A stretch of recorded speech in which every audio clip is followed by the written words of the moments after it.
I grew up across the creek, so this area of water I've grown up fishing and sailing on, and since then I kind of was thinking, wouldn't it be nice to be able to kind of give back? I've enjoyed this water.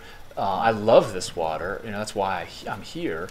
I want to be able to make it better. These are oyster seeds. And what they'll do is they'll go into the upwell, and the purpose of that is to rapidly grow the seed from that small size into a size that I can put out on the oyster farm. Well, these are our cages that we use to grow out the oysters when we get them and they're young, and they're in the seed, and we have them in the upweller. As they grow a little bit bigger, they won't fit through. They won't fall through this mesh anymore. Then we can put them out here, and then we take them and we use them out on our leased area, and that's where they finish their growing cycle. The small oysters, if you just planted these oysters on the bottom, the predators would come and eat them like popcorn. There's cow-nose rays that are out here, and they'll eat them all. Crabs are also a problem too. Crabs are a huge problem. Blue crabs are a huge problem. One of the reasons why I started doing this was because of the benefits that oysters provide as far as cleaning the water. They're a kind of a cornerstone species of the health of the Chesapeake Bay. A lot of people can argue, you're not growing very many oysters in the grand scheme of things, and they're right.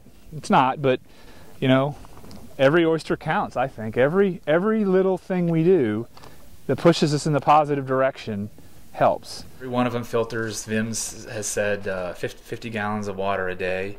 I mean, that's just a win. It's a win-win. Because the oysters help clean the water. When we harvest them, they remove the nitrogen and phosphorus out of the water, and you can eat them. They taste great. So we're planning at a certain donation level of shipping oysters to whomever's helping us, and we're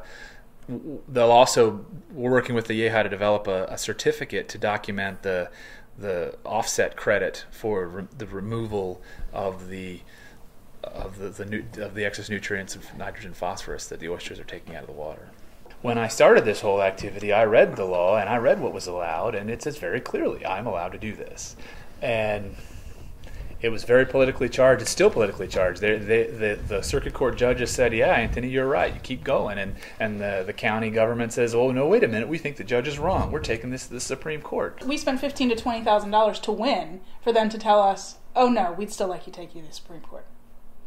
So, I mean, a lot of that's money that I could have used to invest in buying more equipment and things that I just can't do now. That's one of the reasons why we're with the YEHA now is because we've spent all of the money trying to defend our rights, our property rights, that we don't have as much money now. We don't hardly have any money now to roll into expanding the number of cages and the grow out capacity we have. It's just they've totally tapped us out.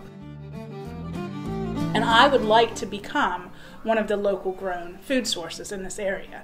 And that is what I am trying to promote, and what we are promoting to some of the restaurants now is eat local. Don't get your food from Thailand or from Louisiana or from... 80% of the seafood consumed in the United States is imported from a foreign country.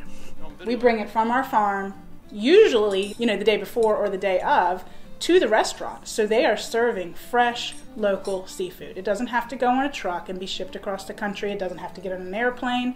And that is very important to me. We eat the fish out of the water, we eat the crabs out of the water, we play in the water, we swim in the water, and me personally, I would like to see the bay much healthier for my son, for myself, and for our family. The oysters are helping to do that. My feeling, our oysters are doing a huge amount to help clean the bay right in our backyard. And I'm very proud of that. That's something that I'm hugely proud of our oyster operation.